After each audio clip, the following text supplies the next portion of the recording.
Ya, Pak. Monggo silakan dimulai. Assalamualaikum warahmatullahi wabarakatuh. Terima kasih atas waktunya. Kami Abdul Muhyi dari kelompok 5 akan mempresentasikan judul makalah gangguan sistem gastrointestinal organ aksesoris. Dari makalah kelompok ini terdiri dari 5 anggota, saya sendiri Abdul Muhyi, Diniyah Mauritus Solehah. Kita langsung aja akan mempresentasikan makalah kelompok 5. Masuk bab 1, pendahuluan dan latar belakang. Di sini gastrointestinal adalah suatu kelainan atau penyakit pada jalan makanan atau pencernaan. Penyakit gastrointestinal yang termasuk yaitu kelainan penyakit kerongkongan, esofagus, lambung atau gaster, usus halus atau intestinum, usus besar atau kolon, hati atau liver, saluran empedu atau traktus biliaris, dan pankreas. Itu menurut Sujono Hadi tahun 2002. Perdarahan ini merupakan gejala awal dari penyakit gastrointestinal yang terdapat dalam 30% pasien. Hematemesis adalah muntah darah, melena adalah tinja yang gelap, dapat diproduksi sebanyak 50 ml dan dapat berlangsung 5 hari setelah akhir perdarahan. Biasanya timbul dari perdarahan gastrointestinal atas menurut Linda Chandranata tahun 2000. Kita masuk ke bab 2 di tinjauan pustaka anatomi fisiologi.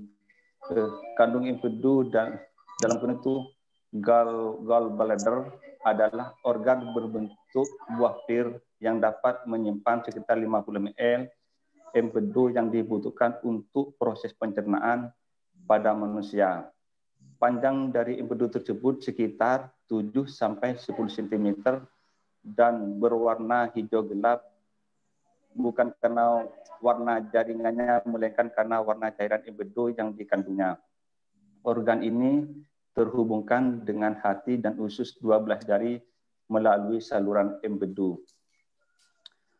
Dari fungsi empedu tersebut terdiri dari 3. 1.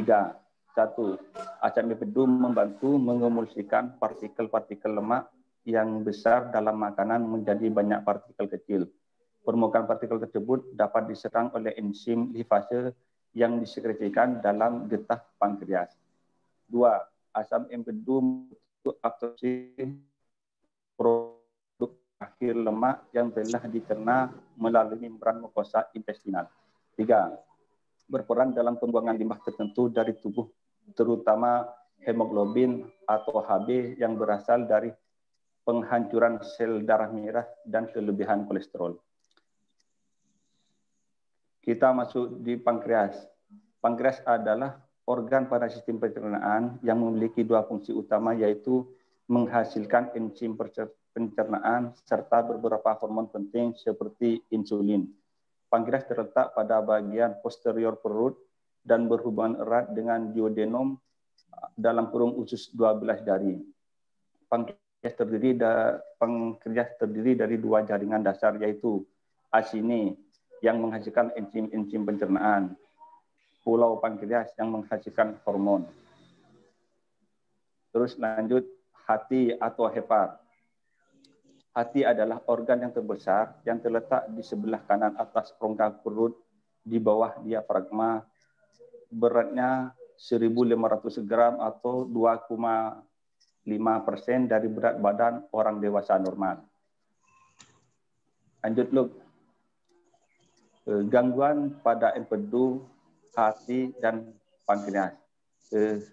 Di sini definisi batu empedu adalah suatu bahan keras berbentuk bulat, oval ataupun bersegi-segi yang terdapat pada saluran empedu dan mengandung kolesterol, kalsium karbohidrat, kalsium bilirubin, ataupun campuran dari elemen-elemen tersebut. Beberapa keadaan lain yang menjadi predisposisi diantaranya obesitas, kehamilan, faktor diet, penyakit Crohn, reseksi ilium terminal, kelainan hematologis seperti anemia, sel sabit, dan thalassemia. Pembentukan batu empedu. Batu empedu dihasilkan dari endapan dari larutan yang terkandung dalam empedu.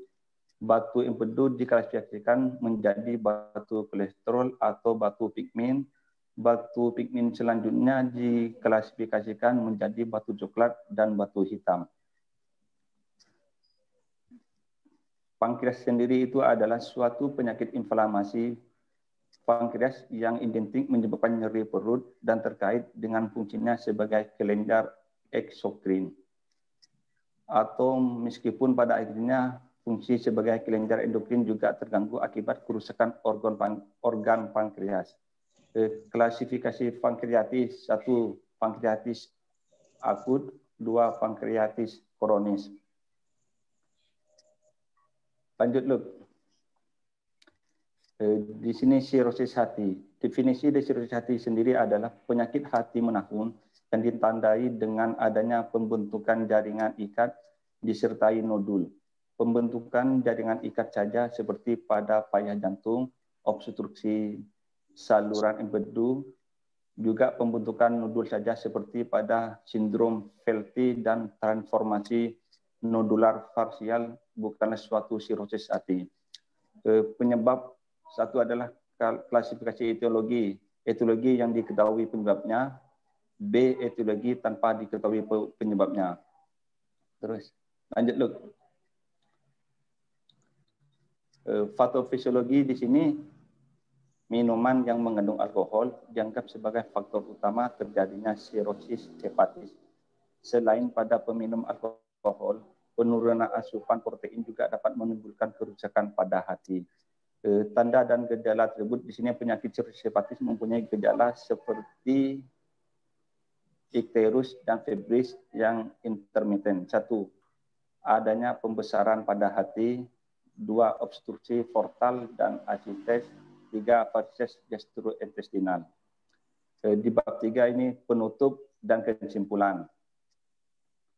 Gangguan pada gastrointestinal umumnya bukanlah suatu penyakit yang sangat berbahaya, melainkan beberapa gejala yang dapat dialami termasuk sakit perut dan perasaan kenyang sebelum makan.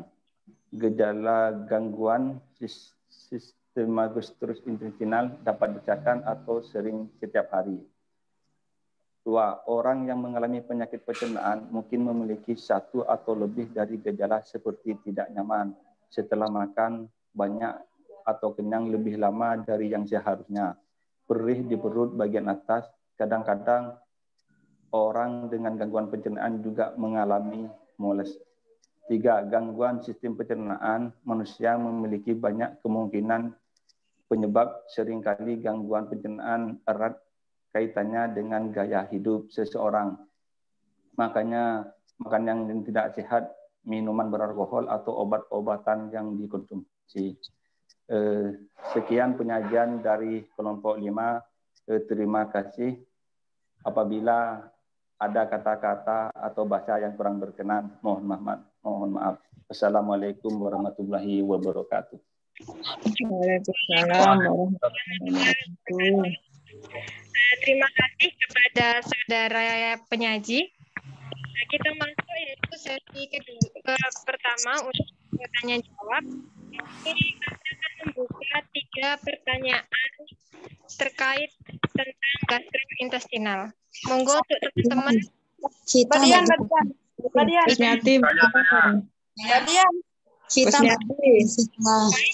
Satu-satu dulu ya, teman. Ya. Yang pertama untuk Ibu Yuliani dulu. Ya. Monggo pertanyaannya. Assalamualaikum warahmatullahi wabarakatuh. Waalaikumsalam warahmatullahi wabarakatuh. Di sini yang ingin saya tanyakan yaitu masalah kantong empedu. Ya, pengalaman ya. Yang ingin saya tanyakan adalah apabila sudah terdapat batu dan itu batunya sudah diameternya sudah besar sekali, dikarenakan itu harus terjadi pengangkatan kantong empedu. Yang ingin saya tanyakan di sini yaitu ada dua. Yang pertama, apakah risiko untuk orang tersebut apabila tidak mempunyai kantong empedu setelah kantong empedunya diangkat? Terus nomor dua, karena terdapat batu yang melebihi diameter, akhirnya dia itu terjadi komplikasi ke pembengkakan liver. Yang pertama, yang kedua terjadi infeksi ke pankreatitisnya. Terus pertanyaan yang kedua yaitu apakah yang akan terjadi kalau misalnya terjadi komplikasi seperti yang saya sebutkan tadi? Jelas, Mbak Dian? Jelas, lanjut Bu. Mati. Iya, itu Mbak Dian. Yang nomor 1, apakah resiko yang akan terjadi kepada orang tersebut kalau kantong empedunya sudah terangkat? Yang nomor 2, komplikasi apa saja dengan keadaan batu yang terdapat di kantong empedu yang berdiameter besar sekali, komplikasinya tuh yang akan terjadi ke liver, terus pankreatitis dan saluran pencernaan yang lain. Seperti itu, Mbak Dian. Baik, sudah ditangkap pertanyaannya. Bisa, Mbak. Untuk terima kasih untuk saudari penanya. Saya lanjut ke penanya kedua. Vita. Tanya Lukman. Tanya. Vita.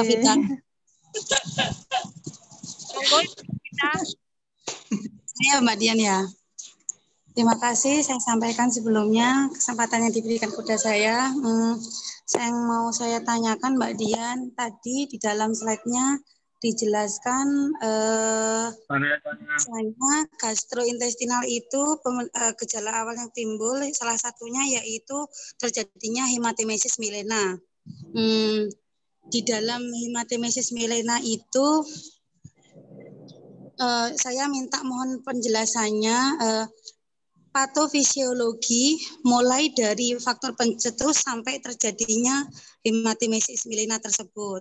Terus yang kedua, pemeriksaan apa aja yang dilakukan untuk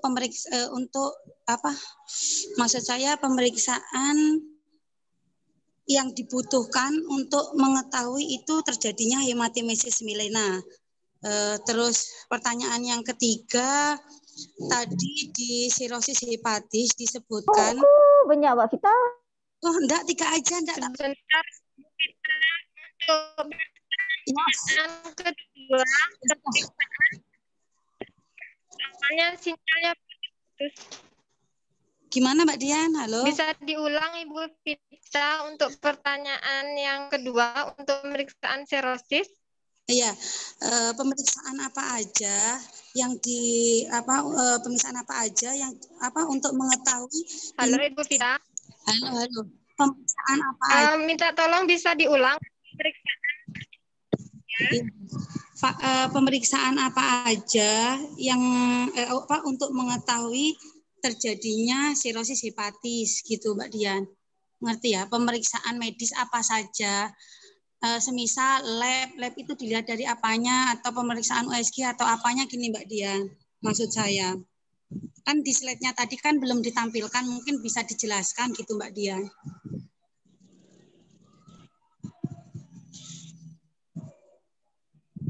Terus pertanyaannya satu lagi ya Mbak Dian ya, sedikit. Baik, kok. sudah saya tangkap pertanyaannya.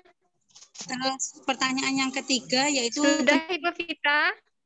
Satu lagi ya Mbak Dian. Diborong Mbak Vita. Satu lagi boleh Mbak Dian? Bisa ya? Boleh, makin satu sila tambung mau temu dikit jawaban dia. Iya. Pertanyaan yang ketiga, tadi di dalam penyakit sirosis hepatis ditampilkan tanda gejala salah satunya obstruksi portal dan asites. Mungkin saya juga bisa dijelaskan ya patofisiologinya mulai dari faktor pencetus sampai terjadinya obstruksi portal dan asites. Baik, sudah Ibu? Sudah itu aja Mbak Dian. Terima kasih atas pertanyaannya yang sangat padat. Dilanjut sesi pertama, penanya terakhir, monggo. Hati. Dian, Mbak Dian. Saya nanya Lukman. Kesempatan untuk yang belum ya, yang belum sering bertanya. Catur, monggo Pak Catur. Jarang-jarang nih Pak Catur nih, monggo Pak Catur. Bang saya adalah enzim yang dihasilkan oleh. Halo. Iya. Hilang ya. Enzim yang dihasilkan oleh pankreas. Pak Catur, monggo Akan pertanyaannya. masuk ke duodenum ya. Nah itu masuk itu lewat mana? Melalui apa? Enzim apa Pak Catur? Enzim yang masuk. Ulang pertanyaannya.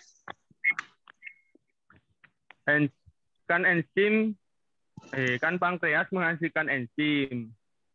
Nah, enzim itu akan masuk ke duodenum. Nah, itu masuknya itu melalui apa? Tolong dijelaskan.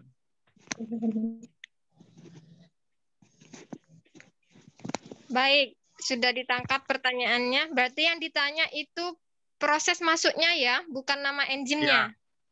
Ya, tolong dan jelaskan. Baik, terima kasih buat teman-teman yang sudah menanyakan. Saya bacakan lagi untuk pertanyaannya. Yang pertama yaitu dari Ibu Yuliani. Pertanyaannya ada dua. Yang pertama, apabila ada batu yang berdiameter besar sehingga harus diangkat, resiko apa yang terjadi apabila pasien tersebut melakukan pengangkatan pada batu empedunya? Yang kedua, apabila mengalami batu empedu, komplikasi apa saja yang akan terjadi jika terdapat batu empedu yang berukuran atau yang berdiameter besar? Monggo untuk kelompok 5 bisa menjawab pertanyaan dari Ibu Yuliani. Oke. Moderator. Ya, Pak Muhi. Pak Abdul. Saya mau mencoba menjawab pertanyaan dari Ibu Yuliani. Di sini kita kembali ke fungsi empedu tersebut. Di sini empedu itu kan bisa mengemulsikan partikel-partikel lemak yang besar dalam makanan menjadi partikel kecil. Terus empedu itu juga bisa membantu pencernaan lemak yang tidak larut dalam air. Terus berperan itu perubahan lebat terutama di HB yang bisa menghancurkan sel darah merah. Apabila kalau empedunya udah diangkat, yang jelas ini bermasalah dengan organ tubuh yang lain, seperti ke liver, terus ke pankreasnya. Karena itu tadi dari fungsi empedu tersebut kan udah dijelaskan.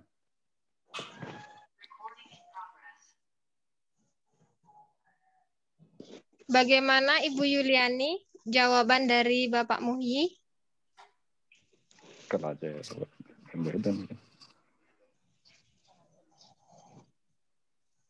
Ibu Yuliani. Udah, Bu Yuliani. Mungkin ada yang menambahi lagi, Mbak Dian. Soalnya kayaknya maksudnya itu kan mekanisme yang secara nyata gitu loh. Apakah akan terjadi kesakitan untuk lain apa gimana gitu loh. Oh gitu ya. Ya. Iya, mekanisme Ini yang nyata, Mas. Mekanisme yang nyata.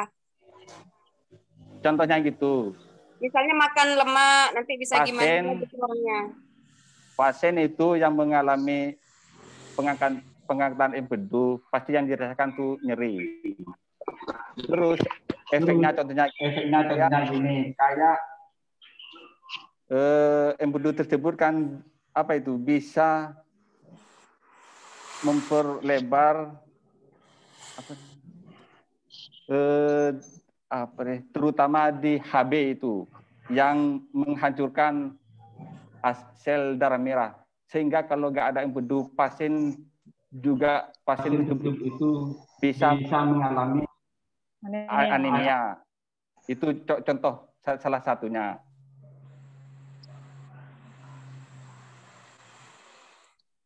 Mungkin saya luruskan bukan ya, tapi bisa yang ada menambahkan ya. Dari pengangkatan empedu itu nanti akan berefek kepada jaringan yang dekat dengan empedu seperti usus dan hati. Nanti akan fungsi hatinya akan menjadi lebih kurang, tidak begitu berfungsi. Gangguan hatinya akan terganggu juga mestinya. Pertanyaan kedua ini Begitu Mbak Yuliani. Bagaimana Ibu? Jadi intinya nanti pada akhirnya pankreas, usus, hati itu akan terganggu akan mengalami gangguan juga. Gimana belum jelas, Ibu Yuliani? Ya, saya cukupkan dulu, Mbak Dian. Mungkin nanti Bapak Agus bisa menambahi.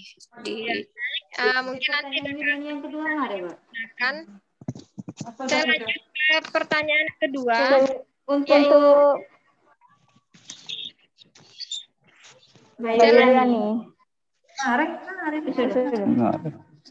Bagaimana kelompok? Apakah mau ada tambahan? Sudah ya? Sudah, Mbak. Untuk pertanyaan kedua, Mbak Vita. Ya. Saya lanjut ke pertanyaan kedua dari Ibu Vita. Gejala awal yang timbul pada hematosis melena itu seperti apa? Patofisiologinya atau perjalanan penyakitnya? Dari hematomesis sampai mengalami melena itu seperti apa? Lalu yang kedua, pemeriksaan apa saja untuk mengetahui sirosis hepatis? Yang pertanyaan ketiga yaitu tanda obstruksi portal dan asietas itu bagaimana mekanismenya dan patofisiologinya? Bisa diterima pertanyaannya atau ini pertanyaan dari Bu Vita? Yang dimaksud untuk ini maksudnya perjalanan penyakit dari hematomesis ke melena ya? Ya. Yang pertanyaan pertama itu. Terjadinya hematomesis ini karena ada iritasi dari pendarahan atas usus, kemungkinan dan kemudian langsung dimuntahkan itu menjadi melena. Sebelumnya apabila makanan didiamkan dulu di lambung, kemudian mohon maaf suaranya ini ya. Mungkin di unmute yang lain, yang satu ruangan. Ale, Mbak Win, senangana.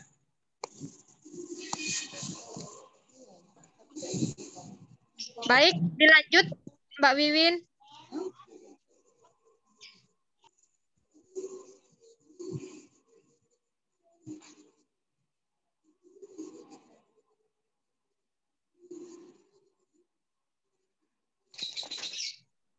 Silakan Mbak Wiwin. Ya, halo. Ya, monggo. Nah, iya. perdarahan hematomesis ya. Biasanya ini terjadi gangguan pada saluran pencernaan atas. Kemudian jika dimuntahkan itu menjadi merah karena tidak mengendap di lambung, dan saat yang berwarna hitam kayak kopi itu karena dia biasanya bisa jadi perdarahan itu dari atas atau dari bawah saluran pencernaan. Jika luka itu terjadi di atas saluran pencernaan atas dan dimuntahkan, maka warna darah itu menjadi segar. Dan apabila bisa jadi perdarahan itu dari atas, kemudian dia masih mengendap di lambung dan dia BAB, maka dia akan menjadi hitam. Mungkin 2 kemungkinan itu terjadinya. Perdarahan bisa jadi perdarahan atas atau perdarahan bawah. Jika langsung dimuntahkan akan berbentuk darah segar, dan jika di lewat bawah dia karena mengendap itu menjadi hitam, seperti itu. Baik, untuk pertanyaan pertama sudah dijelaskan bagaimana pada Ibu Vita selaku penanya. Sebelum masuk ke pertanyaan kedua. Karena itu sementara ya, maksud saya tadi itu yang mau saya tanyakan, faktor pencetus, terjadinya faktor pencetus, patofisiologinya mulai dari faktor pencetus sampai dengan terjadinya hematomesis. Nah, ya. Jadi maksud saya itu jadi faktor pencetus, alkohol karena orang sering mengonsumsi alkohol jadi pembengkakan pada kurang ngerti ya, pembengkakan pada vena atau sampai terjadinya pecah pembuluh darah. Ya tidak apa-apa lah jawabannya gitu, ya tidak apa-apa. Ya kurang lebihnya seperti itu ya Mbak Vita, mungkin karena beberapa banyak faktor ya. Iya, ayo. Saya mau menambah itu ya. Siap. Mbak, mungkin ada yang menambahi, silakan. Mungkin yang dimaksud Mbak Vita kan dari faktor penyetus. Itu misalkan dari alkohol. Saya sering menjumpai atau menemukan pasien itu yang namanya pemabuk gitu. Beberapa tahun yang lalu. Itu pas terjadi tadi yang ditanyakan.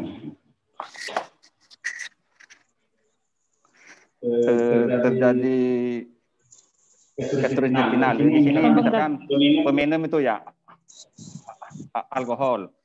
Orang peminum alkohol itu kan bisa menyebabkan pembengkakan di dalam lambung atau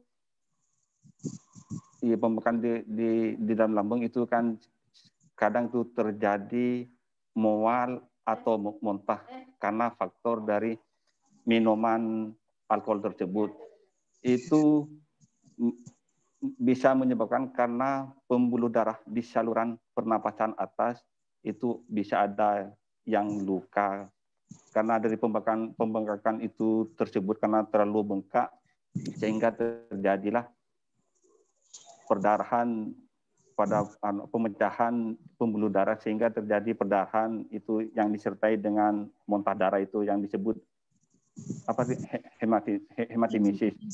Terus kalau yang terjadi di saluran pencernaan bawah seperti melena itu patologisnya juga sama karena di bagian pencernaan bagian bawah itu salah satu pembuluh darah ada yang pecah atau luka sehingga bisa menyebabkan perdarahan yang berwarna coklat itu sendiri. Seperti mungkin patologisnya gitu ya. Iya. Siap. Saya juga kurang tahu. Ya aja, iya. Ya nanti bisa disempurnakan oleh Pak Agus ya untuk jawabannya. Mbak Dian, sama-sama belajar. Iya, siap. Ini masuk ke pertanyaan yang kedua dari Ibu Vita. Untuk mengetahui pemeriksaan apa yang dilakukan pada pasien sirosis hepatis?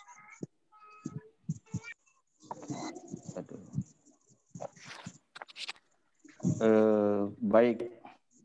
USG. Kita tuh sebagai perawat, kita tuh kerja di lapangan. Kita harus tahu dulu tanda dan gejala dari penyakit gastrointestinal itu sendiri. Kalau data atau penunjang yang harus diperiksa, kita tuh menyarankan ke pasien untuk di USG. Baik, jawabannya USG berarti ya. Ada yang lebih itu untuk mengetahui masalah yang ada, apa namanya, apa itu, kopi apa itu, endoskopi juga bisa itu. Untuk mengetahui di dalam lambung atau di saluran pencernaan atas atau bawah ada yang luka atau ada yang gimana itu. Mungkin itu Mbak Vita yang harus kita menyarankan kalau kita menjumpai pasien di lapangan. Iya, baik. Saya luruskan berarti ada 2 pemeriksaan. Yang pertama USG dan yang satunya lagi endoskopi. Seperti itu ya, Pak Muhi. Apakah pemeriksaan seperti pemeriksaan DL tidak perlu, Pak Muhi? Perlu juga, Pak. Itu yang maksudnya yang lebih akurat untuk mengetahui penyebab perdarahan itu sendiri, Pak. Maksud saya gitu. Siap, iya ya, Mbak Dia. Ya, jelas, Pak. Kalau udah di lab pasti diperiksa lengkap, Pak. Iya, baik. Jadi ya Pak Adul. Apa? Pemeriksaannya tetap 2 atau 3? Pasti. Pemeriksaan penunjangnya tetap 2 atau 3? Untuk pertama kali mungkin sama itu, Mbak, palpasi dulu ya. Palpasi apakah dia ada benjolan atau enggak, nyeri perutnya sebelah mana. Kemudian berat badannya biasanya kalau serosis itu turun. Pemeriksaan penunjang masuk sana, Mbak. Pemeriksaan penunjangnya. Pemeriksaan tadi itu USG. Tadi sudah dijawab ya sama Pak Muhi, pemeriksaan penunjangnya yaitu USG dan endoskopi. Tapi tidak menutup kemungkinan kita juga harus menggunakan laborat atau cek DL atau darah lengkap. Seperti itu ya. Cek DL. Oh iya, iya Pak. Nah, sekarang pertanyaan yang ketiga masih sama dengan Mbak Vita, yaitu tanda obstruktif portal dan asietas itu bagaimana atau fisiologinya? Untuk pertanyaannya Catur, saya membantu untuk menjawab. Pankreas yang menghasilkan enzim dan enzim itu duodenum. Kemudian perjalanannya. Sebentar dulu Ibu. Ini pertanyaan Mbak Vita yang ketiga. Ini mau dipending. Kurang satu pertanyaan Mbak Vita. Dipending dulu. Ya, semua telur. Pertanyaan yang ketiga dari Mbak Vita, apa mau dijawab? Pending. Tadi ulang Mbak pertanyaan Mbak Vita. Saya ulang ya. Pertanyaan Mbak Vita yang ketiga yaitu tanda obstruktif portal dan asietas itu bagaimana patofisiologinya?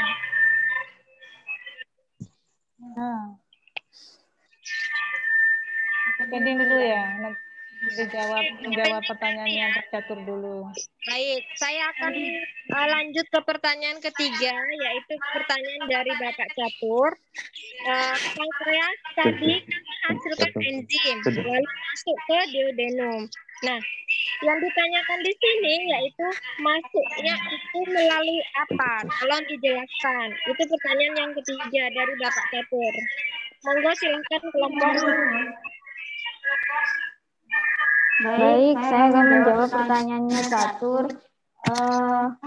Dari pankreas itu kan melepaskan enzim pencernaan ke dalam duodenum dan melepaskan hormon ke dalam darah. Jadi enzim yang dilepaskan oleh pankreas akan mencerna protein, karbohidrat, dan lemak. Pankreas juga melepaskan sejumlah besar sodium bikarbonat yang berfungsi melindungi duodenum dengan cara menetralkan asam lambung. Mungkin itu perjalanannya Pak, yang mau enzim itu masuk melalui apanya? Baik, gimana Bapak Catur atas penjelasan dari Ibu Dinia? Kan Ya. pengertian enzim sendiri adalah pankreas. Dari pankreas sendiri adalah organ pada sistem pencernaan yang memiliki dua fungsi utama, yaitu menghasilkan enzim, pencernaan, serta beberapa hormon penting seperti insulin. Pankreas juga terletak pada bagian posterior perut dan berhubungan erat dengan duodenum atau usus 12 jari. Kemudian pankreas itu terdiri dari dua jaringan dasar, yaitu asini menghasilkan enzim-enzim pencernaan. Kemudian yang kedua, pulau pankreas menghasilkan hormon. Perjalanannya itu enzim masuk melalui apa itu tadi Pak Catur? Gimana Pak Catur? Ya, nanti lebih jelasnya biar Pak Agus yang menjelaskan ya. Baik, berarti sudah jelas untuk jawaban dari Ibu Dinia. Sekarang kita masuk lagi ke pertanyaan ketiga dari Ibu Vita yang masih pending tadi. Mungkin bisa menjawab kelompok. Saya ulang lagi pertanyaannya, yaitu tanda obstruktif dan asietas itu bagaimana patofisiologinya sehingga terjadi portal atau asietas seperti itu.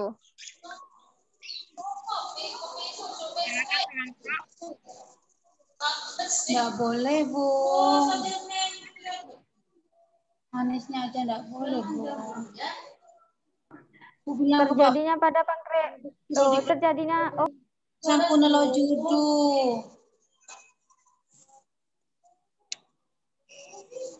Iya.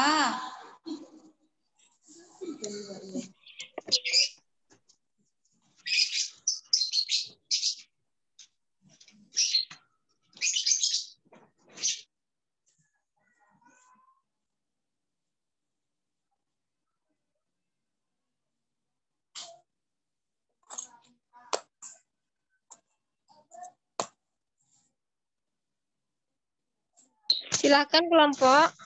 Mungkin ada yang bisa menjawab. Iya, siap. Sebentar. Iya.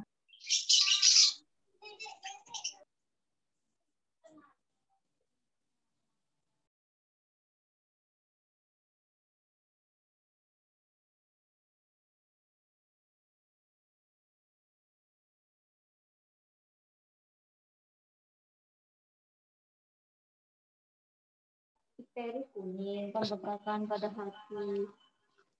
Apa itu?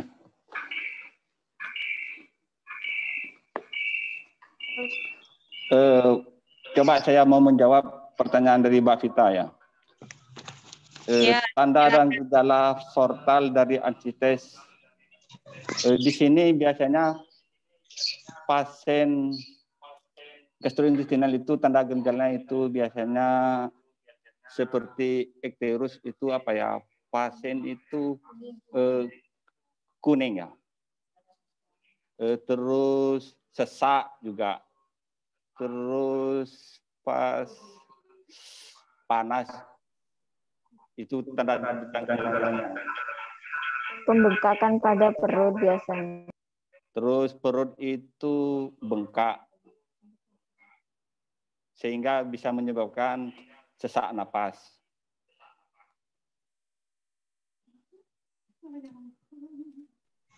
Iya, maksudnya ini patofisnya seperti apa, Pak? Kok bisa sampai terjadi asietas? Seperti itu pertanyaannya.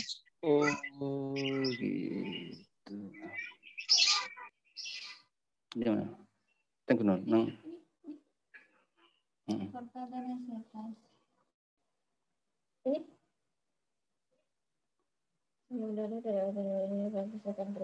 Perjalanannya seperti ini, Bapak. Coba saya ya mau menjawabnya. Di sini kan faktor pencetusnya itu tadi kan dari alkohol.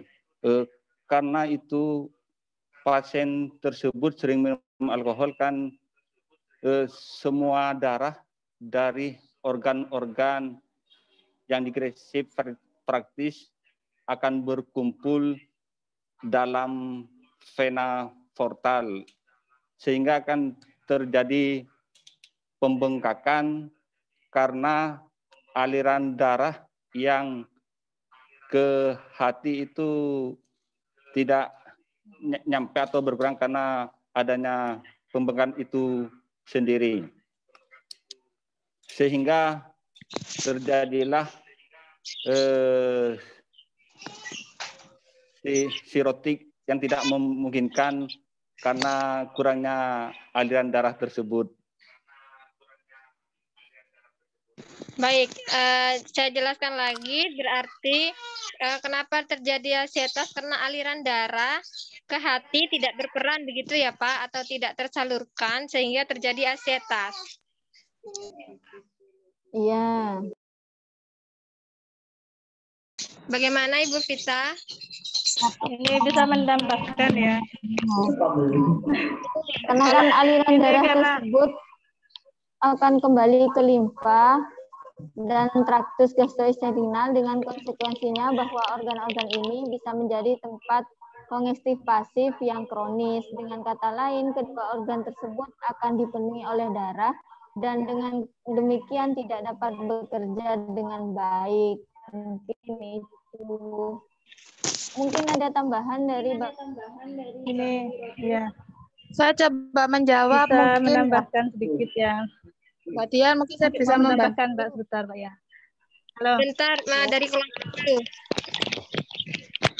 Ya. Ini kan tadi yang sudah dijelaskan oleh Pak Abdul Muhyi bahwasanya tanda-tanda dari gangguan hati itu adanya kuning ya pada mata atau icterus. Nah, ini tandanya adalah kekurangan albumen. Karena kenapa asites itu karena albumennya itu kurang. Sedangkan fungsi albumen itu adalah mengikat cairan. Karena albumennya itu tadi berkurang sehingga tidak bisa mengikat dan menjadi asites. Mungkin seperti itu. Pengetahuan saya. Baik. Nanti bisa dijelaskan lagi oleh Pak Agus. Jadi intinya karena albumen sehingga tidak bisa mengikat, maka terjadilah asites. Seperti itu ya? Iya, karena cairan yang kaya akan protein dan menumpuk di rongga peritoneal akan menyebabkan asites. Mungkin itu, Mbak. Ya. Ya, Mbak Dian. Bisa diterima, Mbak. Baik. Mungkin saya sudah tutup untuk sesi pertama. Kita lanjut ke sesi kedua, yaitu 2 penanya dan 1 sanggahan. Silakan kesempatan untuk teman-teman yang belum bertanya khususnya. Kemudian sudah cukup 3 aja ya pertanyaannya. Saya buka 1 sesi lagi Bu dengan 2 pertanyaan ya. Biar kita belajarnya lebih ini. Monggo, Pak. Mayu. Bye. Lanjut. Saya Mbak. Silakan, mungkin ada yang ditanyakan. Saya Mbak Dian. Saya Mbak Dian. Ya, monggo. Pertanyaannya, Ibu Nia. Ya. Saya mau bertanya untuk kelompok 5. Tadi kan masalah gangguan sistem gastrointestinal ya. Ada beberapa contoh penyakit gangguan intestinal mulai dari lambung sampai hepar. Apakah dari beberapa contoh itu ada ikatan atau kesinambungan penyakit? Kalau iya bisa dijelaskan, kalau tidak apa alasannya gitu Bu. Baik, saya bacakan untuk pertanyaan dari Ibu Nia.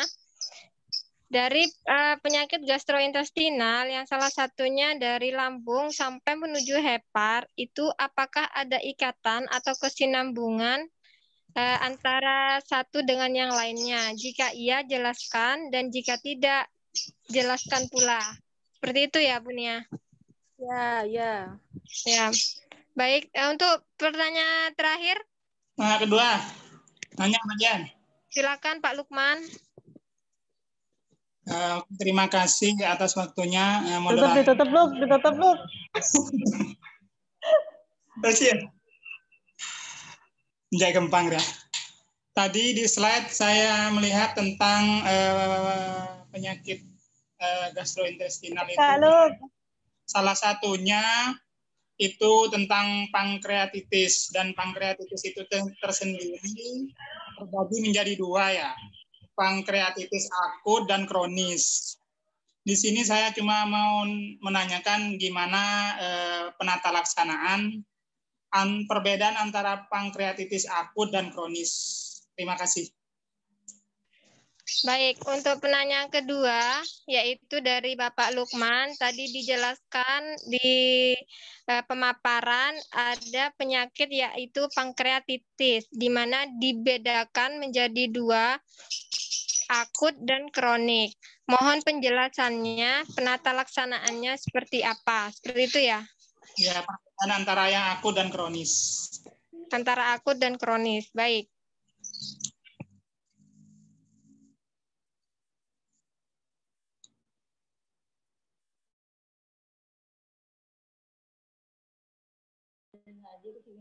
Mbak Dian mau menjawab pertanyaan Bu Nia.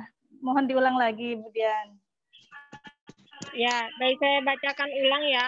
Untuk pertanyaan dari Bu Nia, yaitu tadi kan gastrointestinal itu terdiri dari lambung sampai ke hepar. Nah, apakah ada ikatan antara satu dengan yang lain atau kesinambungan antara penyakit dari lambung tersebut sampai ke hepar? Jika ada, jelaskan. Dan jika tidak, jelaskan juga. Gitu.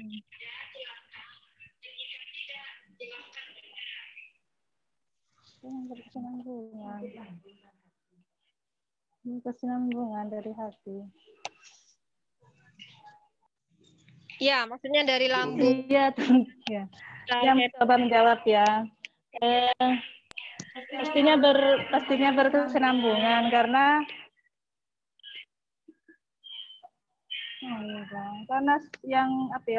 yang pertama kali gangguan mestinya dari lambung dulu, dari pencernaan atas, kemudian dilanjut oleh pencernaan aksesoris. Meskipun sistem pencernaan aksesoris ini termasuk organ yang tidak menerima makanan secara langsung, namun memiliki peran penting dalam sistem pencernaan, seperti membantu pencernaan aktivitas dan zat-zat yang dihasilkan. Kan lambung kayak apa? Pencernaan saluran atas kayak esofagus, mulut, semua itu kan proses pencernaannya aktif dalam pencernaannya. Kemudian untuk aksesorisnya itu memang tidak langsung menerima makanan secara langsung, namun dia berperan aktif. Seperti itu. Bisa diterima, Bu Nia. Tidak mengerti bulat ya. Ya, bagaimana Ibu Nia? Itu mungkin penjelasan orang awam. Berarti jawabannya berkesinambungan. Mungkin secara apa ilmiahnya gitu loh. Kalau orang awam mungkin penjelasannya seperti itu. Bisa diulang lagi. Ya, bisa ditambahkan. Silakan. Udah mah bos. Iya pasti ada bos, bersinambungan bos, pasti berkesinambungan. Kita tuh kembali ke fungsi lambung itu sendiri kan. Lambung itu kan misalkan menerima makanan. Kalau lambungnya itu bermasalah, tidak bisa mencerna makanan secara normal, sehingga itu menyebabkan terjadinya ke hepar, karena lambung itu sendiri kan sudah tidak bisa mencerna makanan, sehingga tuh di aliran darah kan terganggu juga, terganggu untuk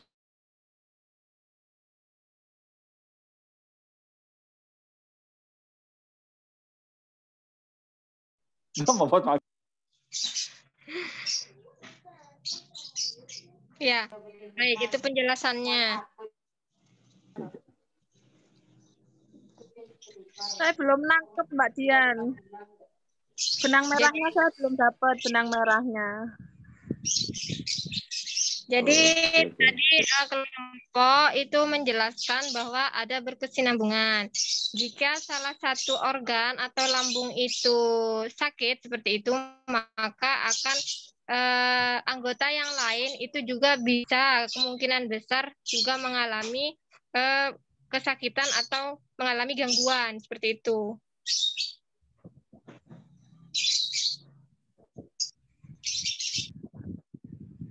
Oke, bisa diperjelas dengan Pak Agus nanti ya.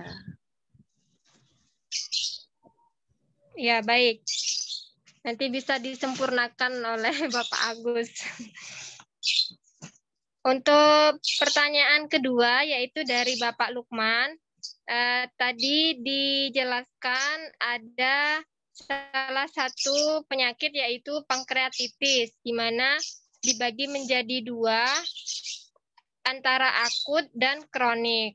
Nah, di sini pertanyaannya mohon dijelaskan penata laksanaannya seperti apa.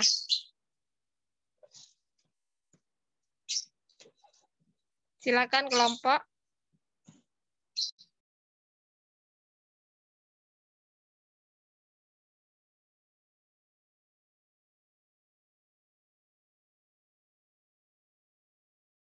Mohon diulang pertanyaannya. Baik, pertanyaannya yaitu dari Bapak Lukman, tadi kan dijelaskan itu ada penyakit pankreatitis, di mana dibedakan menjadi dua, yaitu akut dan kronik. Nah, mohon dijelaskan penata laksanaannya akut dan kronik itu seperti apa? Bisa diterima suara saya, Mbak Dini? Jelas ya?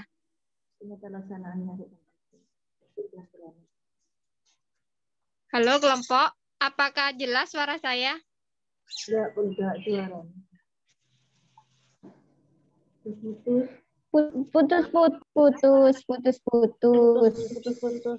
Putus. Saya ulang lagi ya. Untuk putus, Mbak. Deket wifi dulu. Halo, ada Mas. Ya, untuk pertanyaannya yaitu pankreatitis itu dibedakan menjadi dua. Yang pertama, pankreatitis akut dan kronis. Nah, mohon dijelaskan penata laksanaannya pankreatitis akut dan kronis itu seperti apa? Jelas, Mbak?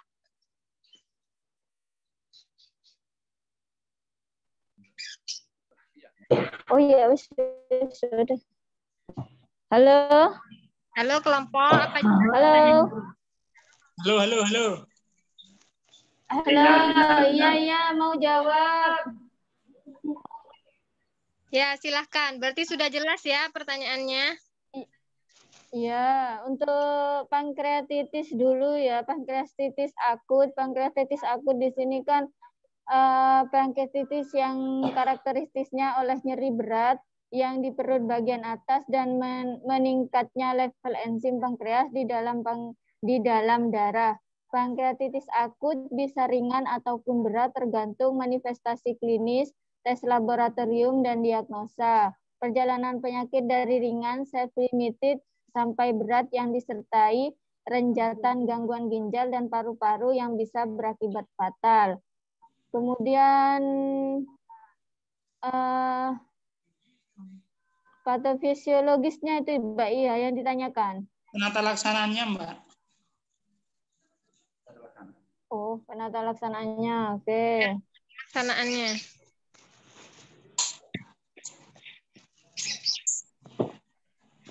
Akut itu seperti apa penata laksanaannya? Untuk yang kronis itu seperti apa? Mungkin begitu ya? Ya. Oke. Ya.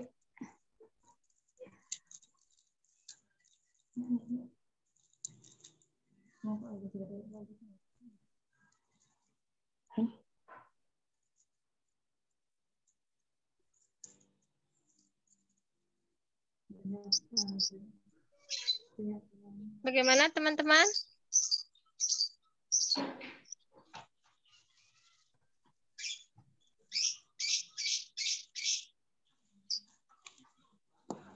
Teman-teman kelompok, bagaimana? Mungkin ada dari teman-teman yang bisa membantu, silahkan, nggak apa-apa. Dari teman-teman yang lain mungkin.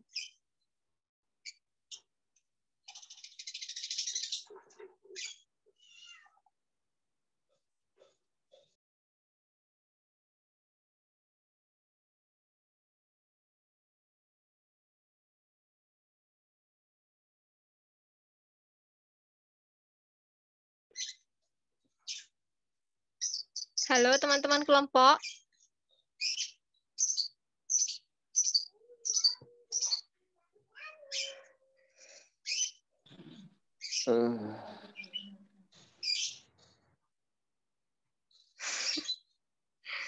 Bagaimana Pak Muhi? Siapa? Ini mah lo jawab lo marah. Gimana?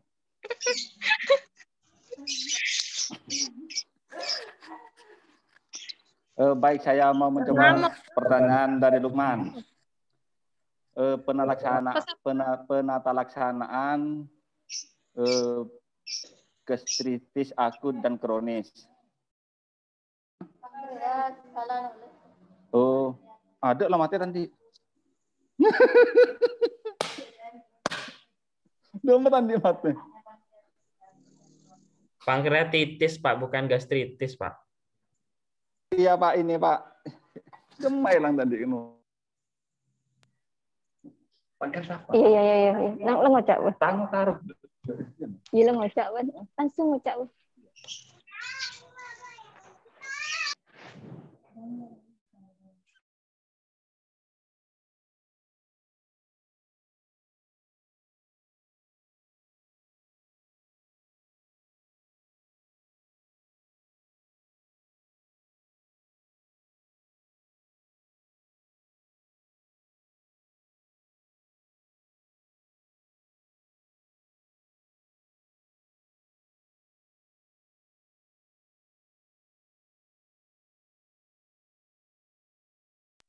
Oh,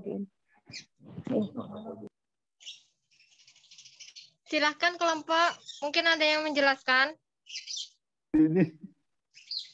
Tadi Pak Abdul Muhi sepertinya menjelaskan. Silahkan. Sebentar Mbak, sinyalnya tak ituk. Kereta malam loan Mbak.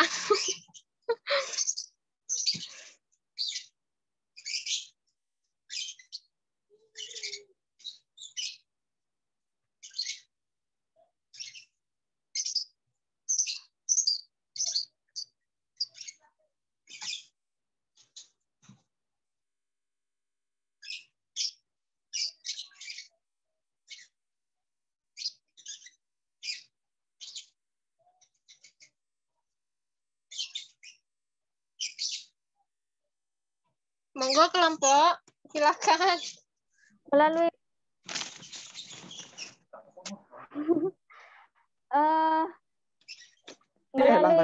apa? Bisa melalui lab laboratorium itu Mbak mungkin. Tadi kan saya juga sudah jawab itu. Bukan kan? Gini Mbak, kan pankreatitis itu kan ada dua tadi, akut sama kronis. Maksudnya di sini yang ditanyakan itu pelaksanaannya kalau itu seperti apa, kalau kronis itu seperti apa, begitu.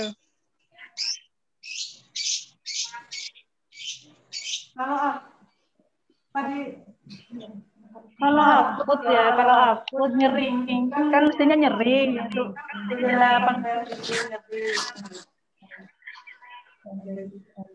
Jika nyerinya sangat hebat, bisa dilakukan tindakan dengan pemberian cairan mungkin ya, dan berikan analgesik atau laksanaannya. Oh iya. Jika tidak terjadi gangguan. Untuk yang akut, pankreatitis akut itu kan terjadi secara mendadak. Halo. Ya, lanjut. Ya, lanjut Mbak. Halo? Ya, lanjut. Iya, muncul. Halo? Halo. Lanjut. Halo? Halo, lanjut. Pankreatitis. Mungkin salah satunya diangkat dulu Mbak Dini, kalau memang satu ruangan. Halo, pankreatitis. Halo. Halo, pankreatitis akut sendiri kan artinya yang namanya akut itu kan terjadi secara mendadak dalam durasi kurang dari 6 bulan. Kemudian untuk penata laksanaannya Ada. menghentikan peradangan dan autodigesti secara serta menstabilkan keadaan klinis pasien agar dapat terjadinya resolusi penyakit tersebut. Halo, apa masuk suara saya? Masuk. Kalau yang Masuk. kronisnya, Mbak. Oke, untuk yang kronis sendiri itu kan terjadi jika kronis itu kan terjadi hingga lebih dari 6 bulan. Penata laksanaan dari Lambat.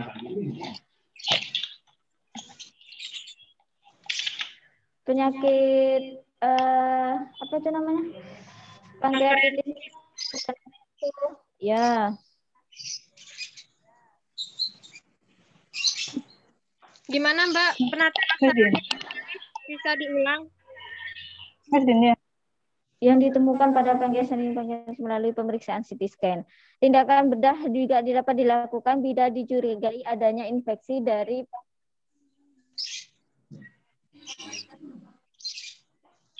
pankreatitis nekrotik atau abses yang terbukti dari aspirasi dengan jarum halus atau ditemukan udara pada pankreas. Si pankreas itu bisa dilalui dengan pemeriksaan CT scan dulu. Halo. Pemeriksaannya dengan CT scan. Lalu? Halo.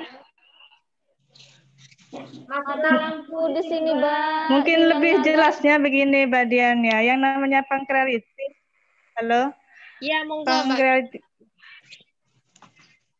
Mau menambahkan ini yang namanya pankreatitis ini kan adanya infeksi pada pankreas. Mungkin penata laksanaannya baik akut maupun kronis memberikan antibiotik. Tapi untuk terlebih dahulu untuk mengetahui infeksi bisa dilakukan dengan cek darah. Baik, berarti kita penata laksanaannya itu diberikan antibiotik, lalu pemeriksaan darah dulu, kemudian berikan antibiotik. Bagaimana Pak Lukman? Bisa terima biar lebih cepat. Kan tahan bising koki puru deh. Mungkin ada sanggahan karena tadi saya mengatakan 2 pertanyaan 1 sanggahan, mungkin ada sanggahan? Tidak ada ya? Ya. Kalau nggak ada, saya bacakan kesimpulan dari penyaji hari ini atau materi terkait dengan gastrointestinal. Gastrointestinal itu kelainan atau penyakit di esofagus atau kerongkongan, lambung, usus halus, usus besar, dan gejala ini bisa dialami tiap hari. Lalu di situ ada juga anatominya seperti empedu, di mana fungsinya yaitu untuk mengabsorpsi. Lalu pankreas itu tujuannya untuk menghasilkan enzim pencernaan. Lalu ada hati atau hepar, yaitu organ terbesar pada manusia, sekitar 25% dari berat badan kita. Pankreatitis sendiri dibagi menjadi 2, yaitu pankreatitis akut dan pankreatitis kronis. Sedangkan sirosis hati, yaitu penyakit menahun yang adanya terbentuknya jaringan yang diikat, yang diakibatkan oleh nodul. Faktor-faktor ini bisa terjadi akibat dari pola hidup atau pola makan kita, terutama pada pasien pencandu alkohol atau minum-minuman alkohol. Jadi, gaya hidup atau makanan yang tidak sehat bisa mencetus atau terjadinya salah satu penyakit gastrointestinal tersebut. Demikian paparan atau kesimpulan dari kelompok 5, yaitu terkait judul gastrointestinal. Saya pribadi mohon maaf sebagai moderator apabila ada kekurangan atau salah dalam tindakan dan perkataan, mohon dimaafkan. Dan sekali lagi terima kasih buat teman-teman yang sudah antusias dan berpartisipasi dalam jalannya kelompok 5 ini. Kita tutup dalam bacaan hamdalah. Alhamdulillahirabbil alamin. Terima kasih sekali lagi. Rabbil alamin. Warahmatullahi wabarakatuh. Waalaikumsalam warahmatullahi wabarakatuh. Waalaikumsalam warahmatullahi wabarakatuh. Waalaikumsalam warahmatullahi wabarakatuh. Oke, baik Bapak Ibu sekalian, mohon maaf ini sudah ada yang mencolek katanya jadwalnya farmasi ya. Kita masih punya ada pertemuan nanti ketika SGD KMB, mungkin di waktu itu nanti kita bisa sharing keberlanjutan dari perkuliahan pada pagi menjelang siang ini. Gimana, setuju? Setuju, Pak. Atau mau saya jelaskan sekarang? Mungkin jelaskan sedikit dulu, Pak. Ada yang hal mana yang belum dipahami oleh teman-teman sekalian? Kalau saya pribadi di Batu Empedu, Pak. Batu Empedu? Ya. Ya, saya pernah menangani kasus tersebut kebetulan di rumah sakit PHC dan kebetulan juga pasien kelolaan saya waktu itu saya manajemen dan kebetulan juga dia tuh orang Madura, jadi alhamdulillah komunikasi dan tata laksananya sangat berjalan dengan lancar dan alhamdulillah juga pasiennya nggak jadi meninggal gitu ya. Jadi selama tidak merusak jaringan di sekitar empedu, ya never mind saja. Jadi ketika batunya diambil, secara otomatis nanti empedunya akan kembali lagi berperan sebagaimana fungsinya dengan catatan batu tersebut bentuknya tidak runcing ataupun tidak merusak jaringan di empedu tersebut. Jadi selama tidak merusak jaringan empedu, insya Allah ketika batu itu diambil, empedu tersebut nanti akan kembali dengan fungsinya. Nah, pastinya tampilannya ya nyeri, itu sudah pasti. Post dan pre-op dan post-op itu pasti nyeri. Kalau pre-op itu nyeri karena efek dari batu meluas ke proses penekanan jaringan empedunya. Kalau postnya nyerinya karena efek dari adanya tindakan invasif pada gastrointestinalnya, seperti itu. Untuk batunya sendiri itu apa langsung mengeras, apa dari lunak dulu langsung lama-lama jadi mengeras gitu, Pak? Oke, itu tergantung dari struktur batunya, Bu. Kalau batunya batu-batu struvit ya. Kemudian kalau batu-batu kapur itu gampang banget untuk dihancurkan. Ya, mungkin diberikan beberapa tata laksana pengobatan biasa itu akan bisa hancur. Nah, kebetulan pasien saya waktu itu sudah kasarnya sampai seperti apartemen gitu ya. Jadi udah keras-keras banget, bahkan lebih keras dari batu akik. Jadi mau nggak mau harus diangkat seperti itu. Dan memang dibiar sakit perut, dibiarin dikira sakit perut biasa, namanya juga orang desa ya. Dibiarin ternyata lama-kelamaan sakitnya semakin parah. Ketika di USG ternyata ada batu di dalam empedunya. Jadi mau nggak mau harus diangkat batu tersebut. Seperti itu Bu Dini ya. Dian, Pak. Bu Dian. Ada lagi yang mendiskusikan? Tapi saya itu mau menanyakan untuk terjadinya batu empedu itu Pak, di kan ada faktor predisposisinya itu karena kehamilan. Itu prosesnya gimana Bapak? Kalau kehamilan mungkin proses dari hormonnya Bu ya. Hormonan dari estrogennya aja mungkin yang terlalu tinggi. Kalau secara normatif batu empedu itu rata-rata karena lemak tinggi Bu. Jadi batu empedu sendiri kan sebenarnya fungsinya untuk memecah lemak yang ada dalam tubuh kita. Jadi kalau terlalu banyak mengkonsumsi lemak yang masuk ke dalam tubuh kita, empedu tidak mampu mengurai dalam artian zat yang dikeluarkan kurang, jadi mau nggak mau nutrisi lemaknya itu akan masuk ke dalam empedunya itu sendiri dan akan mengendap di dalam empedunya tersebut. Makanya salah satu penata laksanaan yang paling mendasar pada pasien kasus empedu adalah pasiennya nggak boleh makan makanan yang sifatnya gorengan.